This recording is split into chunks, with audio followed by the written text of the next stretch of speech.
সমগ্ৰ বান অধ্যুষিত অঞ্চলত জৰীপৰ কাম আৰম্ভ কৰিছে। আজি এই জৰীপৰ যি আমগুৰি গাঁও পঞ্চায়তৰ অন্তৰ্গত নাজিৰা বিধানসভা সমষ্টিৰ অন্তৰ্গত এই হালোৱা দং গ্ৰান্টৰ আমগুৰি চাহ বাগিচাৰ এই গোটেই অঞ্চলটো সম্পূৰ্ণ বিধ্বস্ত হৈছিল আৰু ইয়াত আমি এঘৰ এঘৰকৈ গৈ জৰীপ আৰম্ভ কৰিছোঁ আৰু এই জৰীপৰ আমি 30 আগষ্টলৈকে থাকিব। 30 আগষ্টৰ ভিতৰত জৰীপ সম্পূৰ্ণ কৰি তেখেতসকলক আমি নিজে পুনৰ গৃহ নিৰ্মাণ কৰিব পৰাকৈ সাহায্য আগবঢ়াম। মাননীয় মুখ্যমন্ত্ৰী ডক্টৰ হিমন্ত বিশ্ব শৰ্মা ডাঙৰীয়াই এই গোটেই বিষয়টো খুব মিছন মুডত আৰু খুব সূক্ষ্মভাৱে পৰ্যবেক্ষণ কৰিবলৈ দিছে আৰু সেইকাৰণে আমি সকলো আহি ইয়াত উপস্থিত হৈ এই কামৰ আজি আৰম্ভণি কৰিছোঁ। এইটো 30 আগষ্টলৈকে চলি থাকিব। যিহেতু ইয়াত প্ৰায় বহুকেইটা পৰিয়াল আমগুৰি যিখন মডেল হাইস্কুল আছে তাতে আশ্ৰয় লৈ আছে, কিন্তু তাত যিহেতু পাঠদানো আৰম্ভ হ'ব লাগিব, তেওঁলোক কিবা আমি এতিয়া তেওঁলোকক কিছু সাহায্য আমাৰ ইয়াৰ স্থানীয় বিধায়কৰ জৰিয়তে আগবঢ়োৱা হৈছে।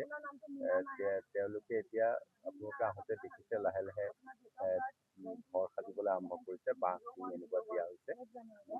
অতি সোনকালে তেওঁলোক হয়তো সেই ঠাইলৈ গুচি যাব পাৰিব আৰু যেতিয়া টকা পইচা পাব তেতিয়া আকৌ নিজৰ জেগাত বা অন্য সুৰক্ষিত জেগাত ঠাইত গৃহ নিৰ্মাণ কৰি ল'ব।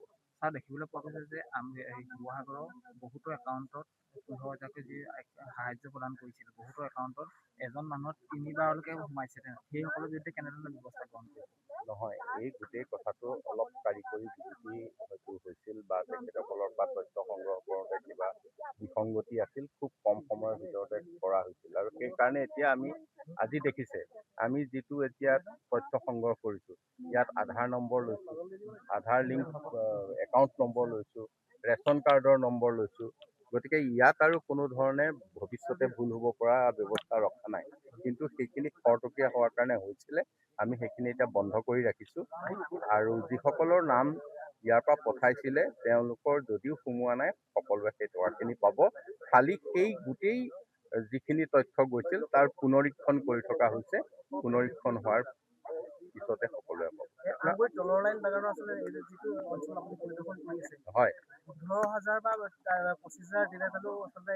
নহয়, সেইটো তেওঁলোকক প্ৰাৰম্ভিকভাৱে তেওঁলোকৰ হয়তো এই পইচাটো আমি কিয় দিছিলোঁ যে কোনোবাৰ কাঁহী বাতি উঠি গ'ল, কাপোৰ কানি নহ'ল, তেওঁলোকে কিবা এটা খোৱা বস্তু কিনি পাইছে, তাৰ লগতে যাৱতীয় ব্যৱস্থাটো কৰিবৰ কাৰণে এইটো প্ৰাথমিক সাহায্য, এইটো মূল সাহায্য নহয়। আজি মূল সাহায্যৰ কাৰণে জৰীপ আৰম্ভ কৰিছোঁহে আমি।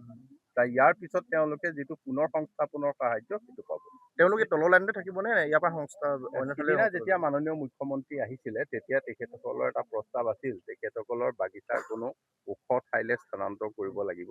গতিকে মেনেজমেণ্টৰ লগত সেইখিনি আলোচনা হৈছে, নিশ্চয় এটা সিদ্ধান্ত হ'ব। কিমান দিনৰ ভিতৰত?